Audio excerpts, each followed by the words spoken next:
Meus irmãos, boa noite, graça e paz. Uma alegria para nós estarmos aqui reunidos nessa noite, mais uma vez, para ouvirmos a pregação da Palavra de Deus. Nós já temos falado ao Senhor nessa noite, falamos ao Senhor através das nossas orações, falamos ao Senhor através dos nossos cânticos, dos nossos louvores, e agora nós vamos ouvir a resposta do Senhor através da pregação da Palavra de Deus. Nosso culto é um diálogo, na verdade. Nós falamos a Deus e Deus nos fala através da sua palavra. É um encontro pactual do povo de Deus com o Senhor. E é importante que estejamos aqui para constantemente ouvirmos a sua palavra, as suas orientações. Meus irmãos, vamos ficar de pé, os que puderem, e vamos ler no Evangelho de Marcos, capítulo 1, do verso 21 até o verso de número 34. Nós estamos numa série de pregações no Evangelho de Marcos. Estamos ainda no capítulo 1, versos do 21 agora até o verso de número 34. Farei essa leitura enquanto os irmãos vão acompanhando visualmente em suas Bíblias. Depois entraram em Cafarnaum, e logo no sábado foi ele ensinar na sinagoga. Maravilharam-se de sua doutrina, porque ensinava como quem tem autoridade e não como os escribas. Não tardou que aparecesse na sinagoga um homem possesso de espírito imundo, o qual bradou: que temos nós contigo, Jesus Nazareno? Viestes para perder-nos? Bem sei quem és, o Santo de Deus. Mas Jesus o repreendeu, dizendo: cala-te e sai deste homem. Então o espírito imundo, agitando-o violentamente e bradando em alta voz, saiu dele. Todos se admiraram, a ponto de perguntarem entre si: que vem a ser isto? Uma nova doutrina. Com autoridade ele ordena aos espíritos imundos e eles lhe obedecem. Então correu célere a fama de Jesus em todas as direções, por toda a circunvizinhança da Galileia. E saindo eles da sinagoga, foram com Tiago e João, diretamente para a casa de Simão e André. A sogra de Simão achava-se acamada com febre, e logo lhe falaram a respeito dela. Então, aproximando-se, tomou-a pela mão e a febre a deixou, passando ela a servi-los. À tarde, ao cair do sol, trouxeram a Jesus todos os enfermos e endemoniados. Toda a cidade estava reunida à porta, e ele curou muitos doentes de toda sorte de enfermidades, também expeliu muitos demônios, não lhes permitindo que falassem, porque sabiam quem ele era. Vamos ter uma palavra de oração nesse momento. Pai, nós te louvamos pela tua palavra, te louvamos porque esse registro sagrado há de nos alimentar essa noite, há de fortalecer a nossa fé e conhecimento do Senhor. Há, ó Deus, de nos guiar também no nosso discipulado, no nosso seguir ao Senhor. Que o Senhor nos exorte através da pregação da tua palavra, nos edifique, nos console, nos confronte, fazendo aquilo que é a tua soberana vontade, que é nos edificar como teu povo, nos formar à semelhança do teu Filho, para que sejamos, ó Deus, de fato, luzeiros no mundo, e possamos, ó Pai, aqui cumprir a nossa tarefa diante do Senhor e para a glória do Senhor. Que assim seja feito para a tua glória, em nome de Jesus. Podeis sentar, meus irmãos. Meus irmãos, autoridade é sinônimo de poder. A ideia de autoridade em si não é uma ideia má. Deus, como nós sabemos, é a autoridade principal, a primeira autoridade a quem nós devemos nos submeter. E nós sabemos que Deus é bom. Nós sabemos que Deus não é um tirano, como muitos dizem. Mas, meus irmãos, depois da queda, depois da nossa derrocata espiritual, Todos nós temos um problema com a autoridade. Todos os seres humanos têm um problema com a autoridade. A palavra autoridade, ela passou a se tornar uma palavra mal vista por todos nós. Todos nós temos algum problema de insubmissão às autoridades. Associamos a autoridade àquilo que é naturalmente ruim para nós, aquilo que é restritivo para nós. Seja a mulher insubmissa ao seu marido, os filhos insubmissos ou rebeldes no que diz respeito aos seus pais, as ovelhas que não querem seguir ao seu pastor, os cidadãos que não querem obedecer aos governos. Nós temos um problema com a autoridade, isso nós não podemos negar. É bem verdade que há maridos tiranos, é bem verdade que há pais abusivos e que também há governos autoritários. Mas independente desses fatos, nós sabemos que uma figura investida de autoridade nos incomoda. Nós temos uma suspeita com alguém que tem autoridade. O texto de hoje, meus irmãos, o texto que acabamos de ler, nos fala sobre a autoridade, especificamente sobre a autoridade de Jesus. Para ser mais preciso, o texto de hoje nos fala sobre a autoridade que Deus delegou a Jesus para restaurar a humanidade caída, para restaurar a humanidade ao seu estado original e assim restaurar também toda a criação que foi distorcida pelo pecado. Hoje nós veremos, meus irmãos, como a autoridade de Jesus é maior e mais perfeita do que a autoridade dos seres humanos, essa autoridade que nós frequentemente desconfiamos. Hoje nós veremos como a autoridade de Jesus, ela veio libertar o ser humano das consequências do pecado, que são muitas, não são somente enfermidades, mas são muitas as consequências. Uma delas é a rebeldia contra a própria autoridade. Hoje nós veremos, meus irmãos, que essa autoridade, a autoridade de Jesus, ela submete os poderes malignos opostos à chegada do reino de Deus.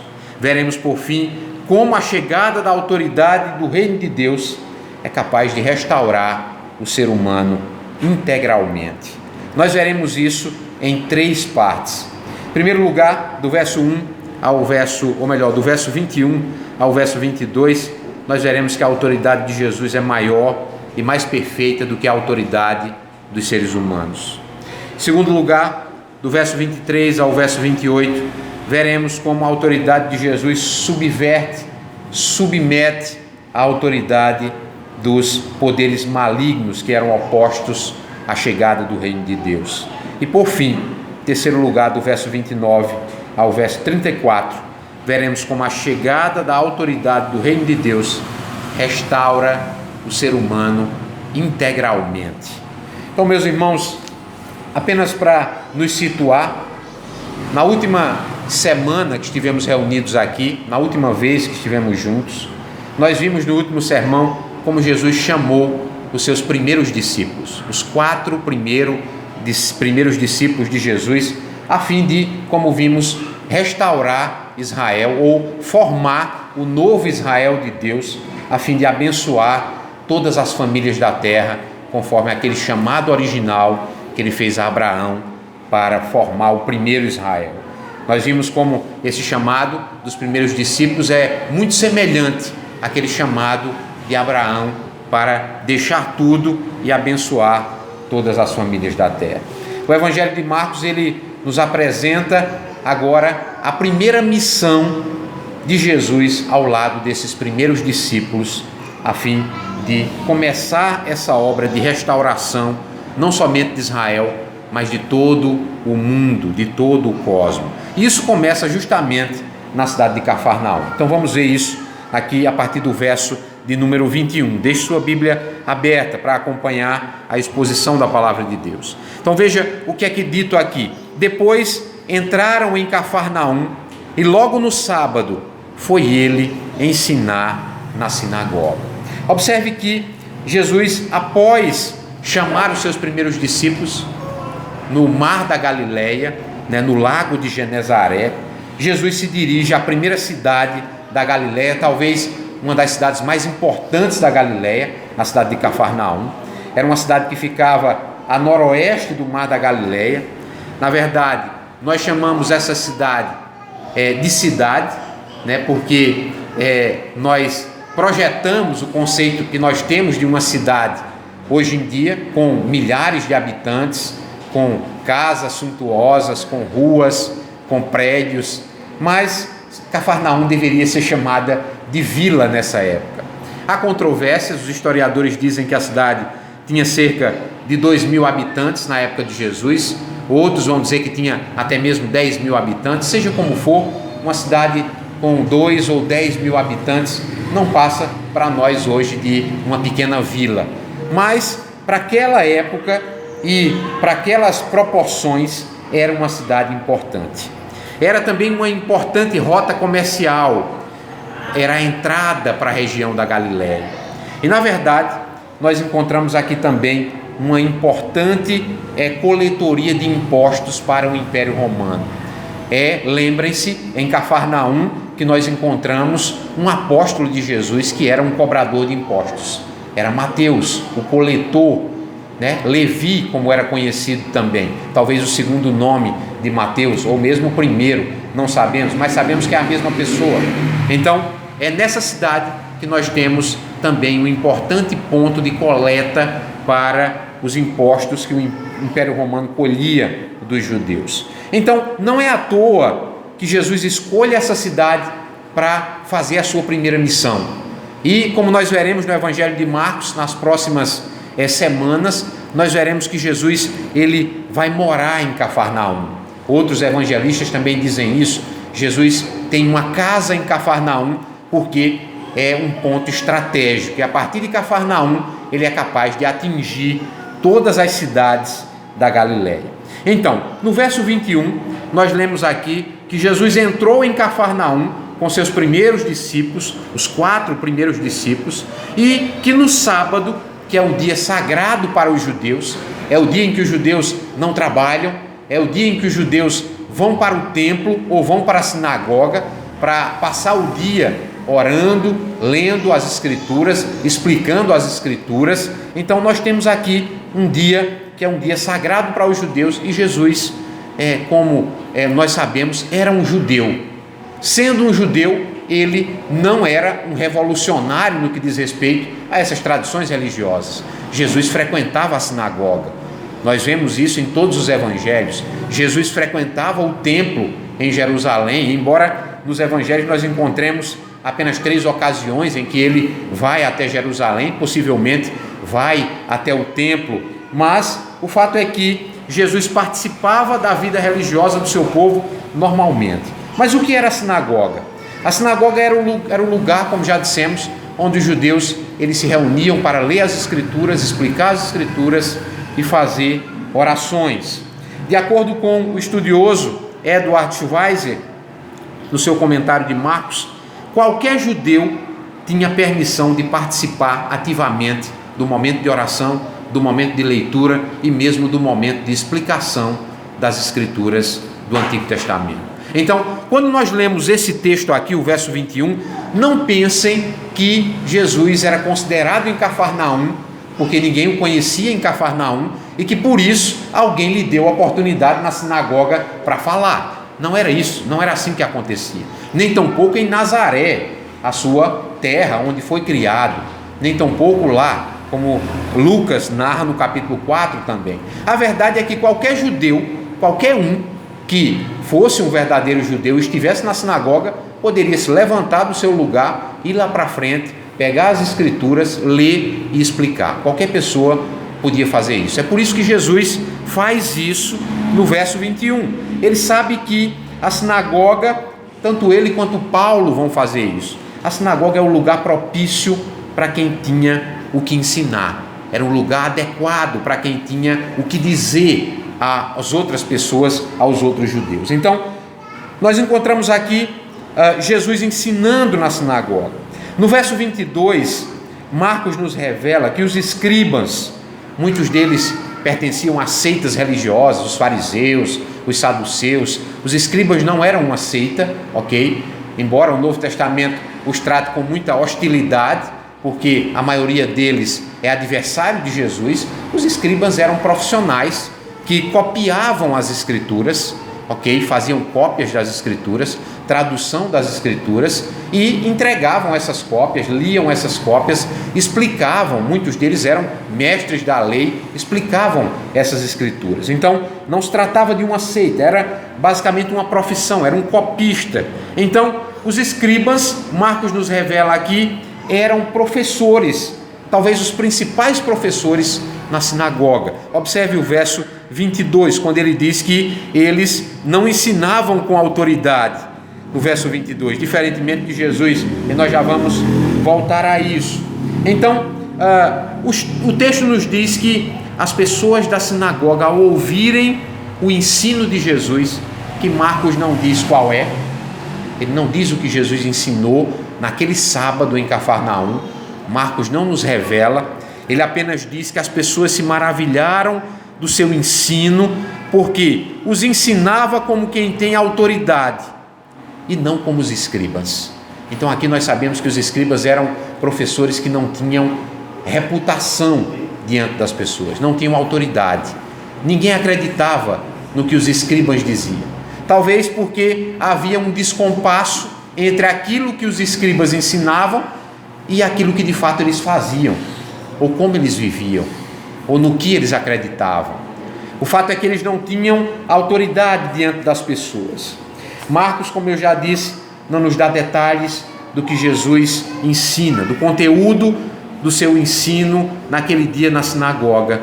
Mas quando comparamos aqui o ensino de Jesus em outras passagens, nós imaginamos como as pessoas e por que as pessoas se maravilharam do que Jesus ensinou.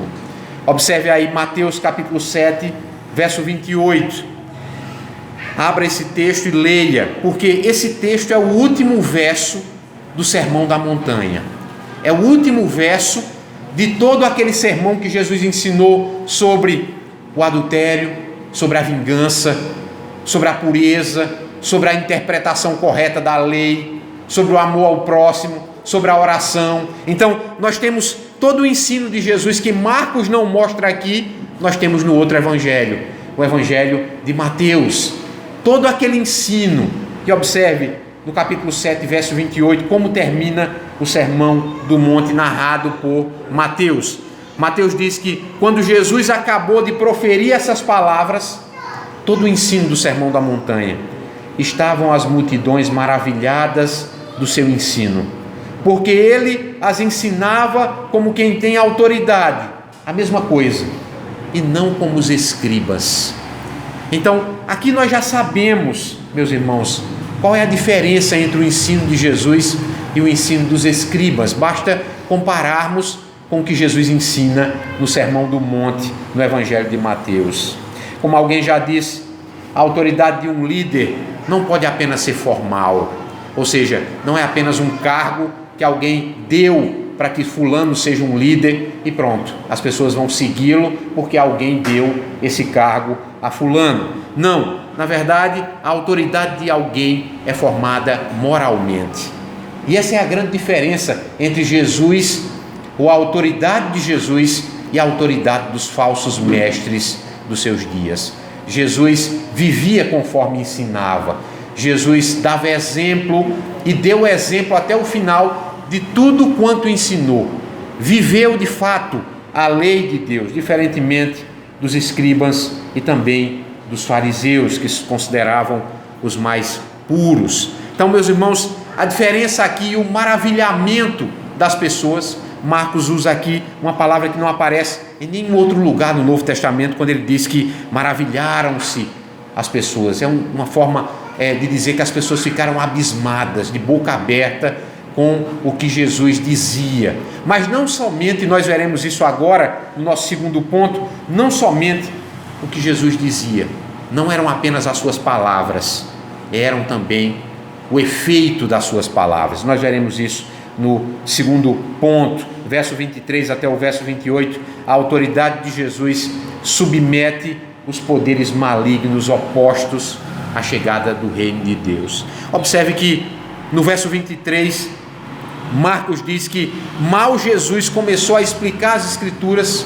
e as pessoas começaram a se admirar, entrou na sinagoga um homem possesso, um homem endemoniado, o qual bradou, verso 24: que temos nós contigo, Jesus Nazareno? Viestes para perder-nos? Bem sei quem és, o Santo de Deus. O verso 23, meus irmãos, retrata aqui uma realidade muito comum presente no Novo Testamento: a possessão demoníaca. A possessão demoníaca acontece com muita frequência, especificamente aqui nesse evangelho, no evangelho de Marcos. Nós temos aqui muitos casos, e nós veremos muitos casos de possessão demoníaca nesse evangelho. O que temos aqui, meus irmãos, com a chegada do reino de Deus no evangelho de Marcos, é na verdade uma reação desesperada dos demônios para tentar se opor à concretização do reino de Deus que estava chegando com Jesus do início do seu ministério. É por isso que temos tantos casos de possessão demoníaca no Novo Testamento, diferentemente quando comparamos com o Antigo Testamento.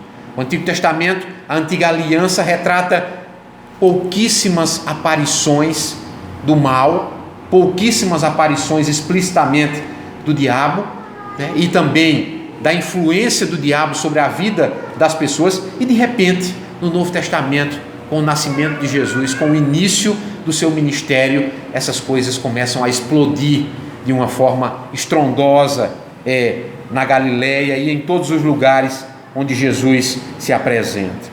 No caso em questão, nós temos aqui um homem anônimo.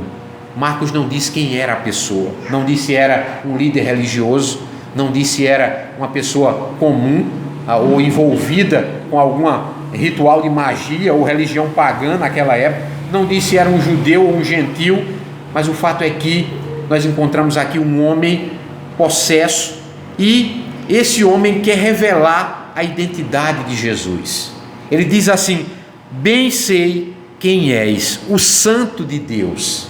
Observe que nós estamos aqui no início do ministério de Jesus, ninguém sabe quem ele é, ninguém sabe que ele é o Messias, ninguém sabe, tão somente aqueles a quem ele se revelou, tão somente os seus primeiros discípulos, e João Batista, que pregou dizendo que ele de fato era aquele que o profeta tinha falado no Antigo Testamento.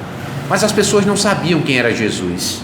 E aqui o diabo quer revelar a identidade de Jesus, para desvirtuar a missão de Jesus logo no seu início.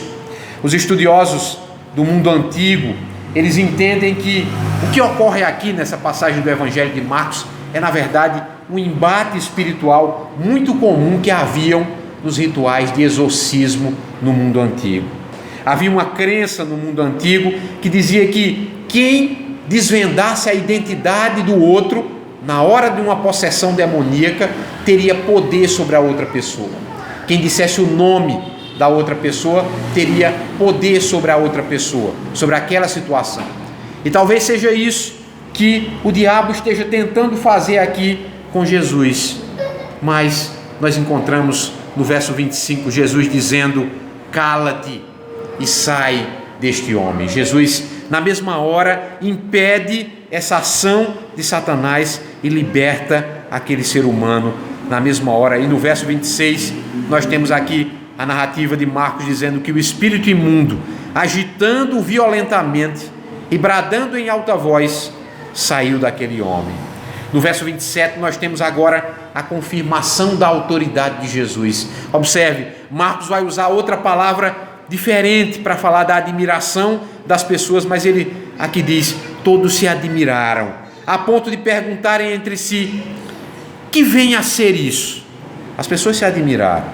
Uma nova doutrina, eles disseram. Com autoridade ele ordena os espíritos imundos e eles lhe obedecem. Então veja, não é apenas autoridade para ensinar e explicar as Escrituras.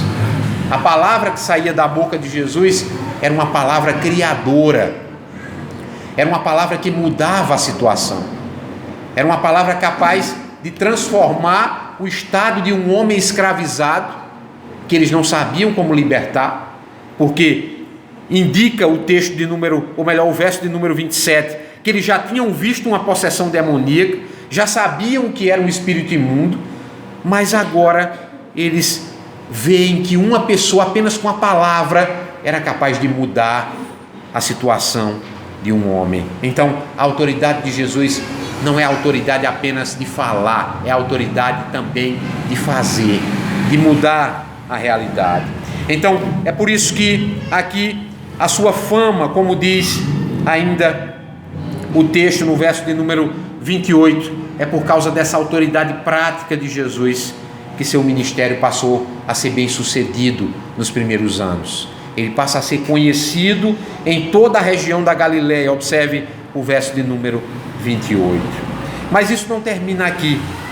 Passado aqui e constatada a autoridade de Jesus, maior do que a dos líderes, como nós vimos no verso 22, maior do que a dos demônios, como nós vimos no verso 23 em diante, agora nós vamos encontrar, em terceiro lugar, a chegada da autoridade do reino de Deus vai restaurar também o ser humano na sua integralidade. Observe o verso 29 até o verso de número 34. No verso 29, meus irmãos, nós temos o episódio posterior a esse episódio, que é quando termina a reunião na sinagoga, quando termina a libertação daquele homem na sinagoga. Jesus se dirige com Tiago e João e com Simão e o seu irmão André, os 4 discípulos ainda, aqueles primeiros que nós vimos a semana passada, agora em direção à casa de Pedro, a casa de Simão, cuja sogra estava febril, estava acamada, possivelmente ardendo em febre. Então o verso 29 vai nos dizer que Jesus vai até a casa de Pedro. Quando chega à casa de Pedro, lhe dizem que a sua sogra estava naquela situação de enfermidade. E observe, meus irmãos, que o verso 31, ele não diz que Jesus precisou nem dizer uma palavra. Jesus não precisou dizer uma palavra para restaurar a saúde da sogra de Pedro. Apenas o seu toque, a sua presença foi capaz de restaurar a saúde daquela mulher. A mulher, nós vemos aqui ainda no verso 31, ela reconhece a autoridade de Jesus, e depois de curada, o texto vai nos dizer que ela serviu a Jesus e também serviu aos discípulos de Jesus.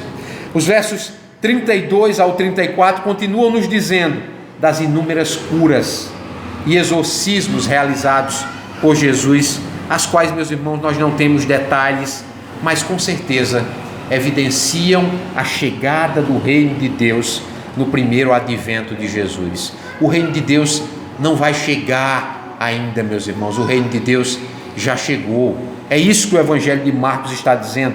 É bem verdade que não chegou ainda na sua plenitude, ele ainda chegará na sua plenitude, mas ele já chegou, ele já começou. É aqui que nós encontramos as evidências da chegada desse reino, porque aqui nós temos a restauração da saúde das pessoas. E Jesus faz isso na casa em que estava em Cafarnaum. Quando as pessoas entendem isso, levam ali pessoas que eram atormentadas e possessas por demônios, pessoas que eram enfermas, e nós encontramos no verso 34 que Jesus cura toda sorte de enfermidades e liberta as pessoas que eram possessas de espíritos imundos. Muitas pessoas questionam o porquê da diminuição dos milagres nos dias de hoje, quando comparados aos dias do ministério de Jesus, ou mesmo aos dias iniciais da igreja cristã, quando os apóstolos estavam pregando esse mesmo evangelho. As pessoas se perguntam, e alguns dizem que a falha está em nós, dizendo que nós somos capazes de fazer a mesma coisa, que deveríamos fazer a mesma coisa. Algumas pessoas acham que isso tem a ver com a nossa capacidade ou incapacidade de fazer isso. Mas, meus irmãos, a resposta para isso é que, em primeiro lugar, os evangelhos nos dizem que os milagres de Jesus eram uma evidência para mostrar que ele era de fato o Messias esperado. João deixa isso bem claro, dizendo que registrou o seu evangelho, no final do evangelho de João, capítulo 20, ali capítulo 21, escreveu aqueles acontecimentos, dizendo assim: Jesus fez ainda muitos milagres, e nem o mundo inteiro caberiam se eu fosse registrar esses milagres que Jesus fez, mas ele diz assim: esses aqui foram escritos para que vocês saibam que ele era o Messias, que ele era o Cristo. É isso que é o objetivo dos milagres de Jesus aqui, para mostrar que o reino de Deus de fato chegou, para mostrar que de fato ele era o Cristo. E os milagres nos dias dos apóstolos, da igreja primitiva, nós encontramos os apóstolos fazendo a mesma coisa. Jesus morreu e ressuscitou. Os judeus espalharam a mentira de que Jesus não tinha ressuscitado. Observem que desde o capítulo 3 do livro dos Atos dos Apóstolos, quando temos ali o primeiro milagre realizado por 2 apóstolos, a mensagem ou a explicação que esses apóstolos dão daquele milagre é para dizer assim: o homem que vocês dizem que está morto acabou de fazer isso aqui, ele curou esse homem aqui. O homem que vocês dizem que não ressuscitou acabou de libertar essa pessoa aqui, acabou de ressuscitar aquela pessoa ali. Então a mensagem dos apóstolos, na verdade, é para mostrar que o Jesus ressuscitado é o Messias esperado. Então é a mesma mensagem, então é o mesmo objetivo. Por isso que, com o avanço do evangelho, a conscientização do mundo de que Jesus de fato era o Messias, nós temos uma diminuição na história da igreja de todos esses sinais iniciais, porque os milagres não eram para ser repetidos na igreja, eles eram sinais. Um sinal é algo que aponta para uma realidade, e esses milagres aqui, eles apontavam para a realidade que Jesus era o Cristo, que o reino de Deus chegou, que Jesus ressuscitou, que Jesus é o Messias. É por isso que nós temos essa grande diferença entre a época de Jesus e a nossa. Isso não significa dizer, meus irmãos, que Deus mudou. Isso não significa dizer que Jesus não é o mesmo ontem, hoje, eternamente, como costumam citar de eterno aqueles que dizem que os milagres devem acontecer do mesmo jeito que aconteceram nos dias da igreja primitiva. Não significa dizer que Deus mudou. Em absoluto também não significa dizer que Deus não pode mais operar milagres, porque Ele opera milagres. Não podemos domesticar a Deus. Não podemos negar que Deus pode restaurar a saúde de quem Ele quiser, pode ressuscitar o morto que Ele quiser, pode dar vida a quem Ele quiser. Não podemos negar essas coisas. Mas, meus irmãos, isso não quer dizer que nós temos autoridade de dizer às pessoas que Ele vai fazer agora, que Ele vai fazer hoje, que Ele vai fazer amanhã. Deus não pode ser domesticado. Deus não é um amuleto para que nós o usemos como uma receita e possamos dizer: vai ser agora, vai ser do nosso jeito. Não é assim. Nunca foi assim na história da revelação. Mas Ele pode, e Ele faz quando Ele quiser. Ele é soberano para fazer quando Ele quiser. O que é que nós aprendemos, meus irmãos, no Evangelho de hoje, aqui no Evangelho de Marcos? Ao menos 2 coisas para terminarmos. Primeiro, que nós devemos nos submeter à autoridade de Jesus e da sua palavra. É bem verdade que há autoridades que devem ser obedecidas por nós. Na igreja, por exemplo, nós temos autoridades. Nós temos autoridades que Deus delegou para o bem da igreja. Paulo vai dizer que os apóstolos foram dados à igreja por Deus, os pastores foram dados à igreja por Deus, os mestres foram dados à igreja por Deus. Para quê? Para o aperfeiçoamento dessa igreja. É bem verdade que nós temos essas autoridades. Essas autoridades, elas não são inquestionáveis. É bom que se diga isso. É bom que se diga que essas autoridades, elas devem ser obedecidas enquanto elas são fiéis à palavra de Deus. Quando elas não são mais fiéis à palavra de Deus, elas não devem ser seguidas, como os falsos mestres dos dias de Jesus. Não devem ser acompanhadas. Por isso, a nossa primeira necessidade, ou o nosso primeiro dever, é nos submeter à autoridade de Jesus e da sua palavra. A pergunta que nós devemos fazer a nós mesmos, meus irmãos, nessa noite, é se estamos totalmente submissos à autoridade de Deus, à autoridade de Jesus, à autoridade da sua palavra. Se estamos dispostos a ir aonde Ele nos manda e a fazer o que Ele ordena, sobretudo. Às vezes, meus irmãos, nós temos muita facilidade para obedecer aos ídolos invisíveis. Nós seguimos os seus conselhos, nós fazemos o que eles ordenam, sejam ídolos ideológicos no que diz respeito à política, sejam ídolos filosóficos no que diz respeito a como devemos viver, sejam ídolos como nós temos hoje, os chamados coachings, que dão receitas para você ser feliz, ou para você ser rico, ou para você ser bem-sucedido. Às vezes até uma dieta é bem seguida por nós na risca.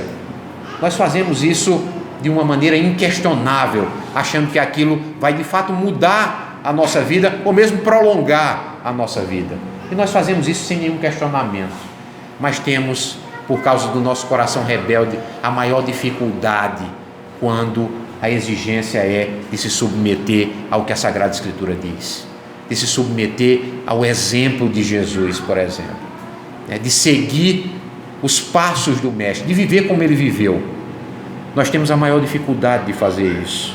Em segundo lugar, se fomos salvos realmente, salvos integralmente. Observe que Jesus libertou pessoas aqui, como é o caso do homem possesso de espírito imundo, no verso de número 23 ao 28. Jesus libertou também pessoas que estavam endemoniadas aqui no verso 34. Jesus curou muitas pessoas, mas às vezes essas pessoas que receberam essa cura de Jesus, nós encontramos isso no Evangelho, não tiveram um compromisso com a submissão à autoridade de Jesus. Mas pelo menos um caso nós encontramos aqui. Observe o verso de número 31, que é o caso da sogra de Pedro. Ela foi curada por Jesus, mas a atitude dela, que passou, como diz Marcos aqui, passou a servi-los, é um exemplo para nós. Mostra que de fato ela fora salva integralmente, que agora ela demonstra que de fato fora salva, porque, meus irmãos, aqueles que entenderam o Evangelho sabem que a essência da gratidão a Deus deve ser traduzida no serviço ao Senhor e no serviço ao seu povo. Não é tão somente uma compreensão intelectual, eu fui salvo, não é tão somente isso.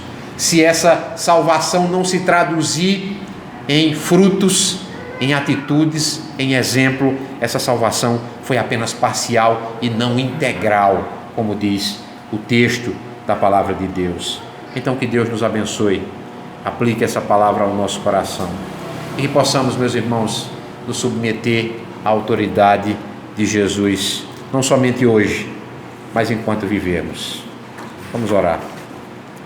Pai, nós te louvamos nessa noite, te louvamos pela tua palavra, te louvamos pela chegada do reino de Deus com Jesus no seu primeiro advento.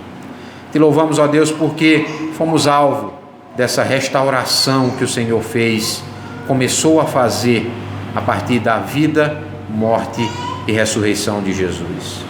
Esperamos ainda, ó Pai, a redenção completa dos nossos corpos. Esperamos ainda, ó Deus, a restauração completa, não somente dos nossos corpos, mas também de toda a criação, para que, ó Deus, toda a terra se encha do conhecimento do Senhor e possamos viver para a tua glória eternamente. Em nome de Jesus, aplique essa palavra ao coração dos teus filhos e que possamos, ó Deus, traduzir a nossa gratidão por termos sido salvos pelo Senhor em serviço ao Senhor e serviço ao povo do Senhor, na igreja do Senhor. Em nome de Jesus nós oramos. Amém. Vamos ficar